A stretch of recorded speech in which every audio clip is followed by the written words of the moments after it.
Bonjour, soyez les bienvenus dans notre projet NAFAS. Que signifie NAFAS? Ce sont les initiales de Nous allons vous framer les sciences.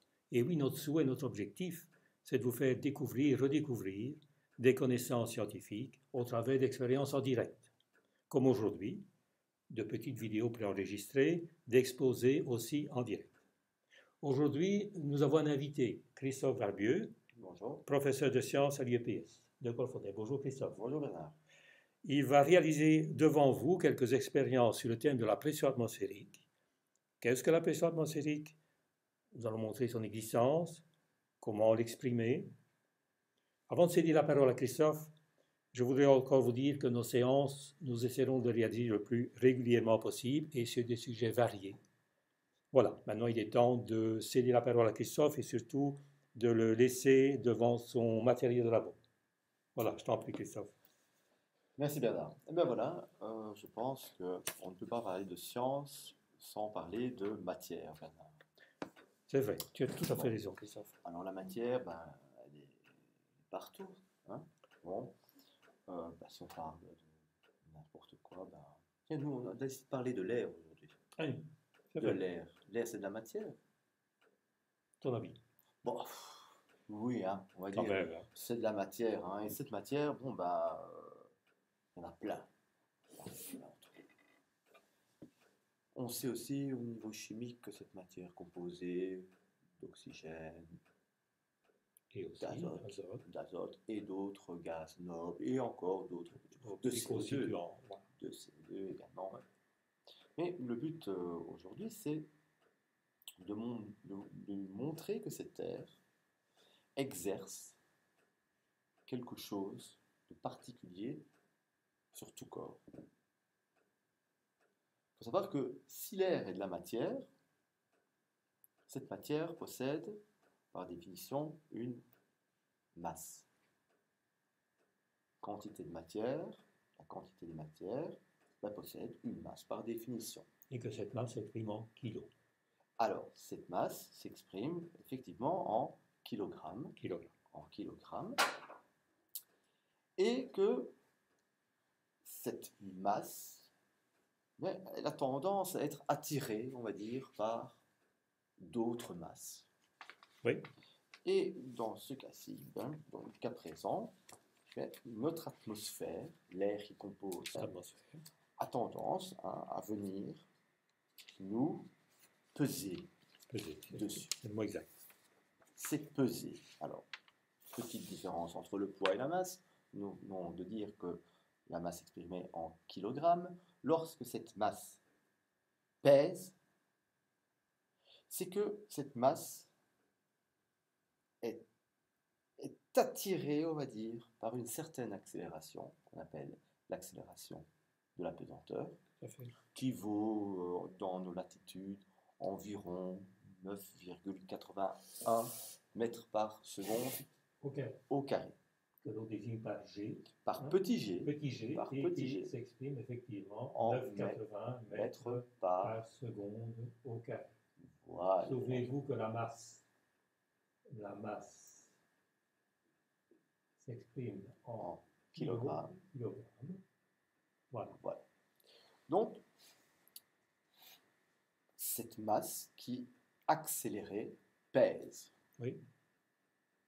Eh bien, c'est Newton qui a un peu étudié ça avec sa fameuse pomme. Enfin, c'est une légende, je crois. Je pense aussi, oui. La pomme qui tombait sur Terre, donc une petite masse qui tombait sur une grande masse, tout à fait. La Terre. Et il a défini cette action par une force. Donc, cette force est le produit de la masse multipliée par l'accélération de la pesanteur. Et là, cette force, F, est égale à petit m, au petit g, si tu veux, qui est l'accélération de la pesanteur, multiplié par petit m, qui est la masse. Alors, cette masse, disons que Newton, lui, il a considéré, pour être plus académique, je me permets, hop, oui, tu peux. C'est la même chose, ce que tu as dit. C'est m multiplié par petit g. Cette force est un vecteur, ça nous verra peut-être plus tard pourquoi. Oui, bien sûr. Oui. Un vecteur, cette force, elle est fonction de la masse qui est en En kilos kilogrammes, G en mètres par seconde au au carré. carré. Et lui, ben, comme c'était Newton, il a dit bien 1 kg accéléré par 1 mètre par seconde au carré, eh bien on va dire que ça vaut 1 Newton. Newton. Bon, revenons à notre ère. Tiens, s'il te plaît. Revenons à notre ère. Maintenant, on sait que notre ère, c'est une quantité de matière, elle possède une masse et donc un poids et une force qui s'exerce sur tous les corps qu'elle rencontre Ouais. Et dans toutes les directions. et dans toutes les directions. Donc, on pourrait imaginer, enfin, on ne peut pas imaginer, cette force s'exerce sur la table. Newton a d'ailleurs démontré d'autres choses par la suite. Tout à fait. Sur la table, sur toi, sur moi. Et comment pourrait-on la montrer, cette force? Parce que on ne la voit pas. Bien sûr. Est-ce que tu la ressens? Peut-être. Peut-être. Mais- D'ailleurs, je t'interromps, d'ailleurs, la croyance populaire dit souvent j'ai un peu mal tel organe, le temps va changer. Le temps va changer. Tiens, on verra que le temps dans Absolument. les expériences ultérieures, petite capsule ultérieure, on verra C'est vrai. que le temps, souvent, c'est fonction de la température Oui. et ce qu'on verra aussi de la pression. C'est ce qu'on est en train de Et on revient sur le terme pression. Et on va parler d'une pression tout à fait particulière, donc la pression atmosphérique. Alors, comment peut-on démontrer cette existence cette existence de la pression? Je vais prendre ici un verre. Je vais le remplir d'une autre matière. Alors, cette autre matière, elle ressemble à... C'est de l'eau. Ah, Tout à fait. c'est pas. Ça ressemble à de l'eau, Oui, pas trop d'odeur, c'est pas C'est de de l'alcool. On va dire c'est de l'eau. c'est de l'eau.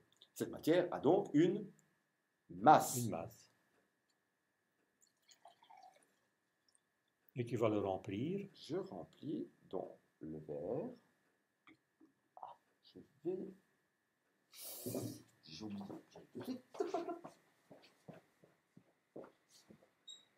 Je vais compléter pour que Ce verre soit rempli à ras-bord. à ras-bord, qu'il n'y ait que comme matière Oui. dans le verre Que de l'eau. que de l'eau. Et nous verrons plus tard pourquoi cela A a de une certaine l'importance. importance. Que de l'eau. D'ailleurs, là, ici, je n'ai pas que de l'eau, j'ai même des Des bulles d'air pour l'instant. petites bulles d'air. C'est embêtant, mais on va laisser partir. Voilà. Là, vous pourrez Hop. apercevoir que nous avons rempli ce verre à ras-bord. À rapport. Donc, il n'y a dans le verre que la matière eau.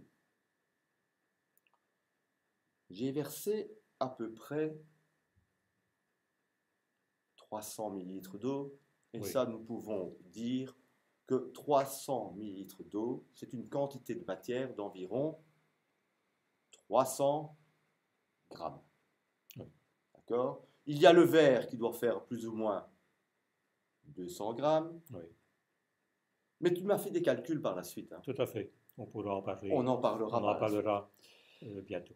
Et donc, cette eau pèse aussi. Hein. Je vais déposer un carton à la surface. Tout à fait Libre. à ras-bord de ce verre. Je l'ai déposé. Je vais le centrer. Non, pas. Regardez, même rien que le fait. Regarde Bernard. Mettre mon doigt, le carton n'a plus bouge l'air pas. de bouger. Non. Et je vais retourner le verre. Oui. L'eau va Catastrophe. donc essayer de Oui, s'échapper essayer de s'échapper du verre. Oui. et elle va exercer une force sur le carton. Oui. On dira sur la surface Du carton. du carton qui est la même surface que la surface du verre. Et d'ailleurs, je t'interromps un peu, tu parlais de calcul tout à l'heure, cette force exercée par l'eau sur le carton, Oui, étant entendu que nous avons une certaine section, que vous voyez, la section du verre, eh bien cette force, tout calcul fait, on ne va pas vous ennuyer avec des calculs en ce moment, mais cette force représente 5 newtons. 5 newtons. Voilà. Donc, 5 newtons. On sait ce que c'est que 5. Voilà, regarde, je sens bien les 5 newtons, hein, puisque là, j'ai le verre qui empêche le liquide de repartir, Tout à fait. de s'échapper. Mais normalement, je vais retourner. Nous allons retourner le verre. Et que se passe-t-il, Bernard? Mais c'est extraordinaire. Le liquide ne s'échappe pas de ce verre. Tu viens de me dire, Bernard, qu'il y avait une force de 5 newtons. Tout à l'heure, on a vu que 5 newtons, hein, ça ferait...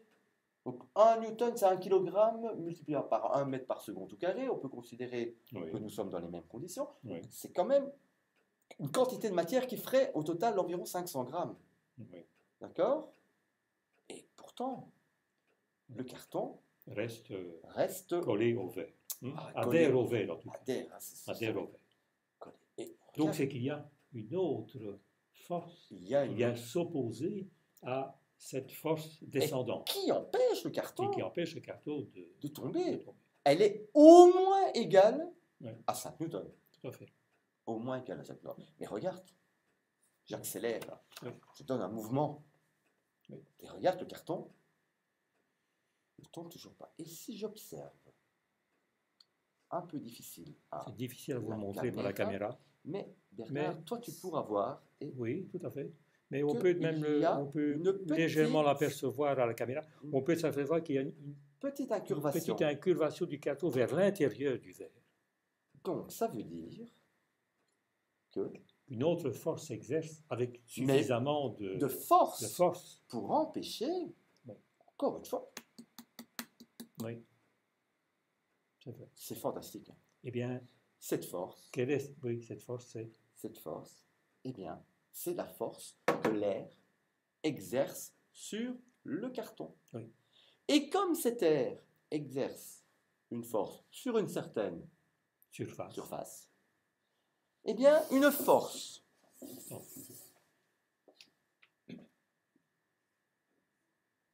qui s'exerce sur une certaine surface s'appelle une Pression. pression. Quelle est l'unité de la pression? Nous savons que la force est en newton. Oui, La surface, par définition du système international, est en mètre carré. mètres carrés. Tout à fait. Eh bien, cette pression pourrait être en, tout simplement, newton par Mètre carré. mètre carré. Eh bien, comme la pression, qui l'a étudiée? Un certain Pascal. Eh bien, il a dit, Pascal, 1 newton sur 1 mètre carré, c'est une pression de 1 Pascal. Pascal. Tout à fait. Voilà. Et toi, tu m'as quantifié ça. oui, tout à fait, Christophe. Comme je te disais tout à l'heure, nous avons déjà parlé de la force exercée par l'eau sur le carton. Eh bien, maintenant, nous allons parler de la contre-force, la force qui s'exerce de bas en haut sur ce carton, qui est donc cette fameuse pression que l'on vient de décrire. Et figurez-vous qu'en faisant les calculs, nous arrivons à 287 newtons. Nous avons donc une force de 287 newtons Qui s'exerce de bas en haut et qui, et bien sûr, empêche le carton de tomber dans le récipient. Donc, si je résume bien la situation, nous avions une force de 5 newtons Oui, ici à l'intérieur, tout à fait. d'accord? Donc, qui exerçait une certaine pression. Oui. Et de l'autre côté, tu me dis, une force de 287 newtons. 287 newtons. Donc, ça représente, figure-toi bien, Christophe, ça représente la différence entre 5 et 287 newtons. Pas étonnant que ce carton ne tombe pas. Ne tombe pas. Plus de 50 fois, Bernard. Plus de Oui, 50 tout fois. à fait, plus de 50 Plus fois. de 50 fois la force. C'est incroyable, hein? Pas étonnant que ce carton s'incurvait aussi. Bien sûr. D'ailleurs, on le voit encore. Et c'est pour ça que tu me disais tout à l'heure, Bernard, que lorsque le temps changeait, Oui, on avait mal un petit peu tout à fait. à des On a blessures. tendance à le dire, oui. Parce qu'en fait, si on prend notre épaule, qui pourrait avoir la même section, la même surface, on va dire, que celle du De ce carton, carton. on devrait, enfin, on devrait penser, non, on est sûr maintenant, que cette force qui s'exerce sur notre épaule, à la pression atmosphérique, on va dire, du moment, Du moment. eh bien, serait une force de 280, environ 280 newtons. 280 newtons. Tout à l'heure, j'avais fait une analogie, je n'aime pas faire cette analogie, hein. On avait parlé de 1 newton, 1 kilogramme, hein. Donc, d'accord, ça voudrait dire que l'équivalence, hein, ça voudrait dire que 287 newtons, ce serait environ 28 kilogrammes qu'on te poserait sur l'épaule. Oui, Environ. Tout à l'heure, tu parlais d'équivalence, effectivement. 1 kg égale 10 newtons. Ce n'est pas égal. C'est tout à fait égal parce que 9,81, mais souvent on l'arrondit à 10 voilà, 10 newtons. Voilà. Mais c'est comme si donc je posais 28 kg sur la surface de ton épaule. 28 kg sur la surface de ton épaule. C'est quand même incroyable que les gens... On ne peut pas imaginer ça. Hein. 28 kg. Voilà. Nous venons donc de montrer l'existence de la pression atmosphérique. Et cette pression atmosphérique, on pourra la quantifier plus tard, mais c'est 287 newtons qui s'exerçaient sur cette surface de carton. Oui. Eh bien, nous la verrons avec la formule un peu plus évoluée de la pression, que ça correspond à une pression. Si on dit qu'on est dans des conditions normales de température et de pression, mais on va faire un peu ça.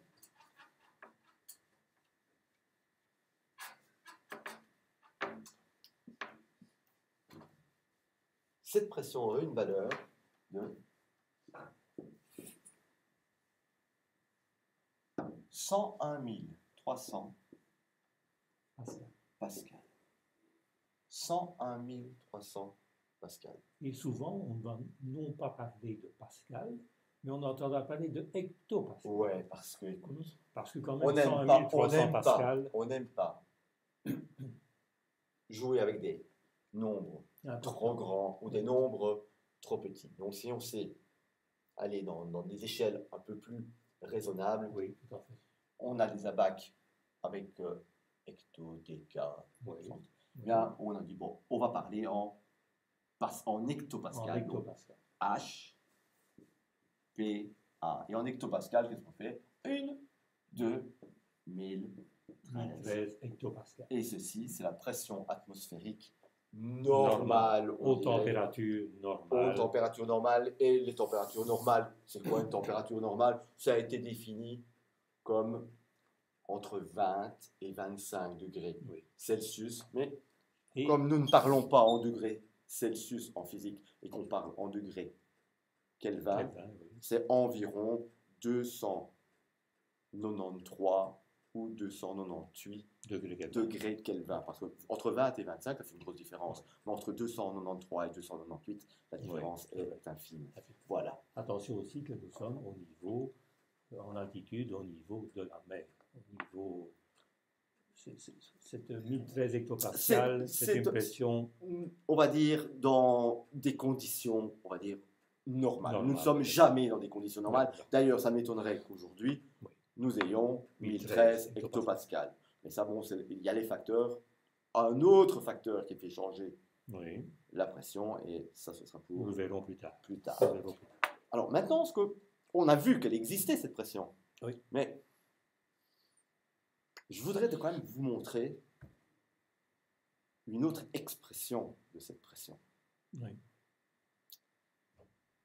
Je vais regarder. Oh, on a entendu du bruit là. Comme j'ai retiré le carton, ça fait Absolument. C'est parce que l'air est rentré et la pression a été rétablie. Maintenant, peut-être pour finir avec cette présentation Oui. ici, Christophe, nous pourrions enlever un peu de liquide dans ce verre, et bien sûr, plus nous allons enlever de liquide dans ce verre, plus l'influence de la pression atmosphérique sera moindre sur le verre. Parce que tout à l'heure, nous n'avions qu'une matière. Une matière, l'eau. Nous n'avions que Que l'eau. l'eau. Alors que D'accord. maintenant, nous sommes en avons train de d'introduire l'eau une deuxième matière, Et de l'air. Et de l'air. On va remettre le carton. Prêt, Bernard? Oui. Ah, nous sommes encore. Ça marche encore. Ça marche encore. Bon. Mais, Ouh. oui. On pourra arriver à l'équilibre. Hein. Tout à fait. Ça va être difficile. Ah. Non, nous sommes encore en équilibre.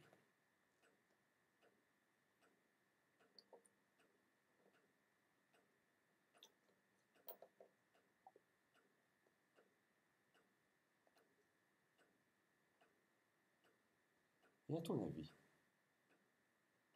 quand est-ce qu'on n'aura plus l'équilibre? Quand il n'y aura que de l'air. Que de l'air. Que de l'air. Que de l'air. On perdra le carton quand en fait la pression ici Oui. à l'intérieur Oui.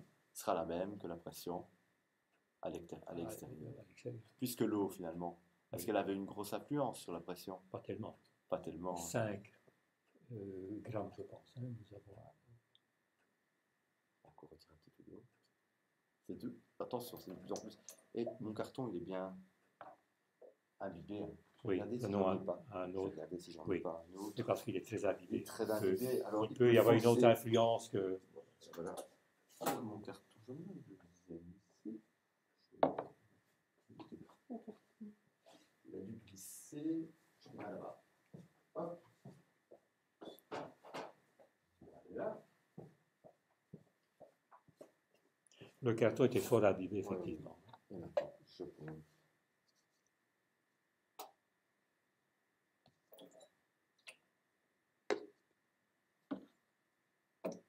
Oui, bien sûr. Il n'y a plus que de l'air. Oui, il n'y a plus que de l'air à l'intérieur. Il faudrait voir vraiment. On pourrait doser. Oui. Oui. Effectivement, là.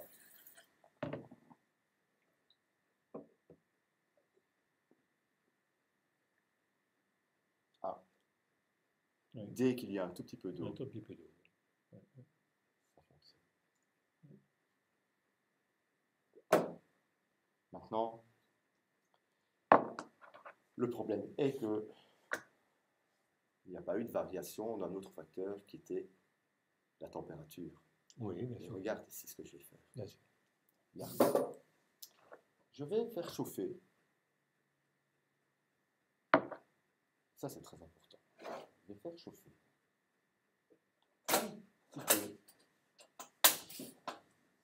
d'eau. Bon. Tiens, Voilà, un œuf. un bel œuf. Je peux te demander, Bernard, si tu veux bien me Oui, l'écailler? absolument. Voici. Maintenant, je vais chauffer un tout petit peu.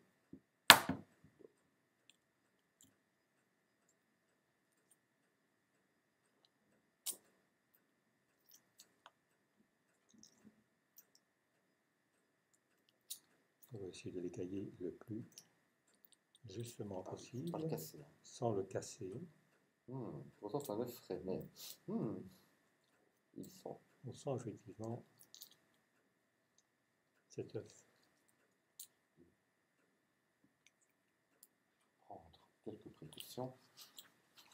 Jamais trop prudent.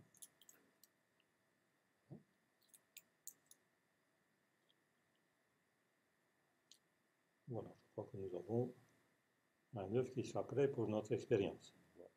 Bon. Et toi, tu es en train de chauffer. Voilà. J'ai fait chauffer un petit peu d'eau Oui, dans un récipient.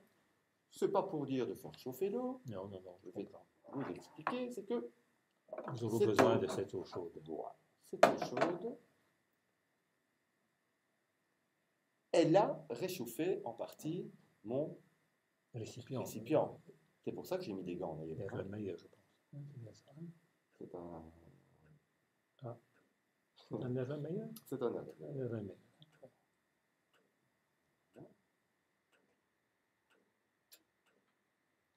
Donc, nous avons une quantité d'eau chaude dans ce. Je vais vider cette eau chaude. Bien sûr. Donc, on est en train de vider dans le Voilà. bac. Et il y a une autre matière qui rentre dedans. C'est C'est de l'air. de l'air. Je vais déposer le récipient Donc, qui souvenez-vous, contient qui contient maintenant de l'air de chaud, l'air maintenant qui s'est un petit peu. de refroidi. Oui, mais. Qui est chauffé. Et je vais prendre mon œuf. Et je vais positionner mon œuf à l'orifice du récipient. Oui. Et nous allons observer ce qui va se produire. Oh là là là là là là. Regarde Bernard. Oui. Qu'est-ce qui se passe? On dirait que l'œuf est en train de rentrer progressivement. Tout à fait. Dans Je fais quelque dans chose? l'Erlenmeyer. Absolument rien. Rien. Et on voit l'œuf. Mais qui pousse? Il y a effectivement une Il y a- force qui doit pousser l'œuf pour le faire faire entrer. entrer à l'intérieur du récipient. C'est fantastique. Regarde. Est-ce qu'on voit bien la caméra? Je vais peut-être. Oui, je crois. Je crois qu'on voit suffisamment. Oui, d'accord. Oui. Oui, parce qu'on pourrait dire que c'est moi qui fais quelque chose. Bon. Non, laissons cet œuf Et voilà. faire son travail. Et il n'y en a plus pour très longtemps. Non. Et c'était formidable. C'était là pour ça que je t'ai dit tout à l'heure. Et Oui. le bien sans faire de. Tout à fait, Sinon, oui. on allait Très avoir. important, là on aura des soucis. On aurait eu. Et voilà. Donc, vous voyez, il y a vraiment une force qui continue à s'exercer sur l'œuf et j'avais dit qui le pousse vers l'intérieur de l'Erlenmeyer. Et voilà. Hop là. Cet œuf n'aurait pas pu entrer de lui-même dans l'Erlenmeyer, c'est pas possible. Ah, sans force. Sans Sans une force, action. sans force, c'est pas possible. C'était impossible. Et voilà, cet œuf est donc à l'intérieur de l'Erlenmeyer. Voilà. On peut zoomer si tu veux. Montrer.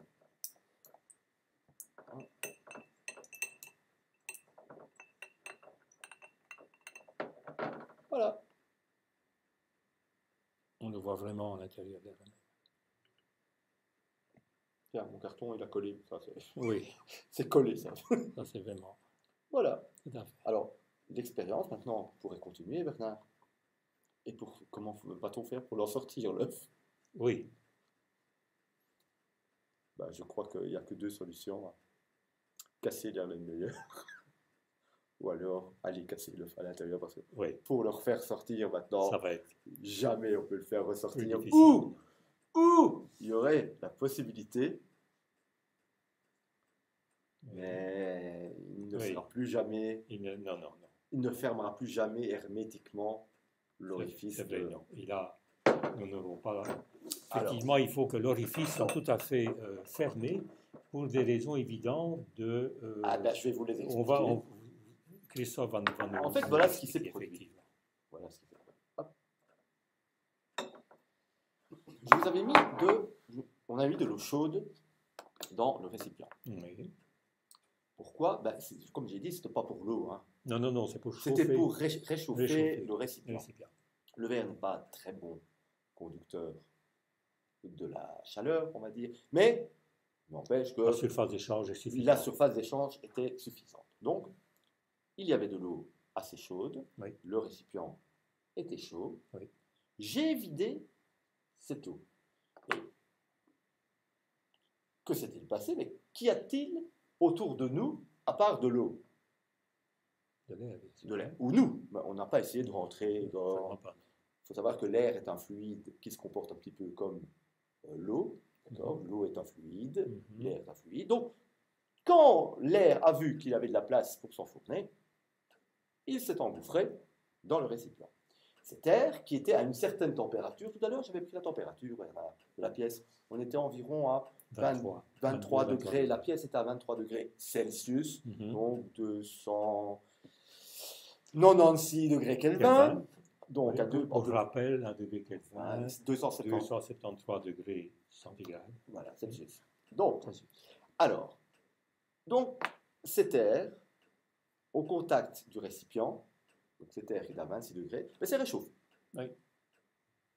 Et puis j'ai positionné l'œuf. Vous avez vu l'œuf, il a une forme un peu ovoïde, qui a une raison d'ailleurs pour sa naissance, d'ailleurs, sa sortie. Bon, il a une forme un peu particulière où il est un peu plus pointu d'un côté. Oui. Et j'ai positionné cet œuf pour que cet orifice un peu pointu vienne boucher pour qu'il n'y ait pas d'air qu'il rentre dans le récipient, pas un autre air. Oui.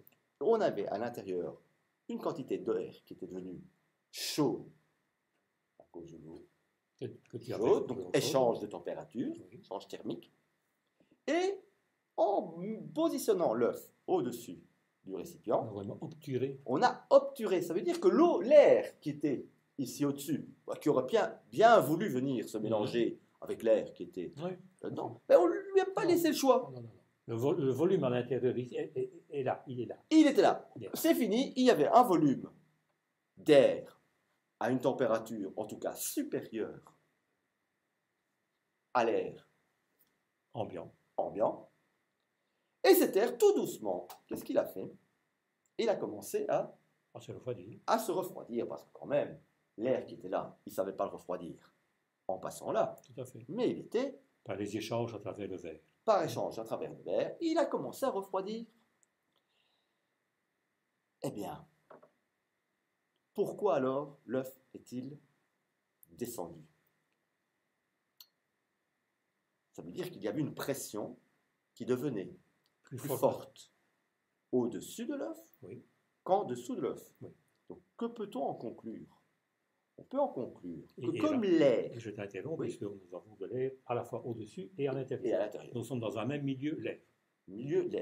Comme l'air... Le volume d'air à l'intérieur du récipient est resté le même. Pourquoi la force est-elle devenue, donc la pression, dans ce cas-ci par unité de surface, est devenue supérieure? Pourquoi la pression est-elle devenue supérieure? Le seul facteur que je puisse peut-être donner, c'est que l'air était en train de se refroidir. Donc, si la pression, ici, elle ne change pas, c'est toujours la pression atmosphérique, ça veut dire que la pression à l'intérieur, elle est en train de changer. Oui. Donc, si le fluide qui était l'air ici, sa pression a diminué, c'est parce que la température était en train de diminuer. Donc, en fait, la pression, tout à l'heure on en avait parlé, la pression est fonction également de la température. Donc, dans un milieu clos, nous sommes bien dans un milieu clos, c'est important. Puisque l'œuf bouché, d'accord? Donc la pression, elle a une fonction de la température. Le grand T qui s'exprime en degrés Kelvin. Voilà. Donc, dans ce cas-ci, la température a baissé. Mais nous avons pu constater que l'œuf était poussé. Donc, ça veut dire que la pression au-dessus était supérieure. Mais pourtant, cette pression-là, on ne l'a pas changée. Non, c'est la pression atmosphérique. Donc, en baissant la température à l'intérieur, qu'est-ce qu'elle a fait, la pression? Eh bien, la pression a diminué. Également, la pression, elle a diminué. On peut évoquer, nous y viendrons plus tard, la loi des gaz parfaits, qui est P, V. Attention, vers d'Arthur. C'est un grand V. Oui, P. Non, petit V. Non, tu as raison, grand V. Oui, excuse-moi, tant pis. V, égale égale petit n, N qui est le nombre de moles, et grand R, qui est la constante de gaz parfait, mais ça, T, et grand T, qui est la température en degrés Kelvin. Et vous voyez que si, effectivement, la température diminue, puisque Christophe nous disait tout à l'heure, le volume, il n'y a pas raison, Il n'a pas bougé. Il n'a pas bougé. Donc, c'est une constante, il faut que la pression, La pression, elle diminue, car également. P est directement proportionnel à la température. Voilà un peu cette loi dite des gaz parfaits. Nous étions dans un milieu clos, effectivement, ici, où on pouvait l'appliquer. Très bien, voilà. Effectivement, ceci est la constante de gaz. Une constante parfait. On n'en parle pas. Et N, c'est le nombre de moles de gaz. Donc on va le rappeler. Mais quoi qu'il de moles.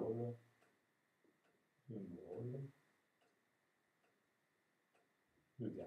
De gaz. Si, c'était bien sûr. Voilà. Eh bien, quoi qu'il en soit, même si on avait tenu compte de ces deux facteurs, oui. Il est clair que si l'un diminue, l'autre diminue. Tout à fait. Mais en fait, cette formule, tu viens de la noter parce qu'on a appris tout ça, nous. Hein, oui. Mais si on vient de la démontrer, que si la température diminue, la pression, elle diminue également. Donc, P est bien directement proportionnel à T. Voilà, c'est QFD. Bien sûr. Alors, Bernard, on continuera ça? Bien sûr. Est-ce que ça va intéresser tout le monde, tu crois? Bon, je pense que ça doit vous intéresser quand même. C'est un beau petit sujet et les prochaines séances sont consacrées à des sujets tout aussi passionnants. On va essayer. On va essayer du moins. Voilà. Espérons qu'on vous a bien aguiché. Oui, et que vous regardez aussi d'autres vidéos qu'on va vous présenter prochainement. Voilà. Merci beaucoup. Merci de votre accueil et de votre écoute. Merci. Et à la prochaine.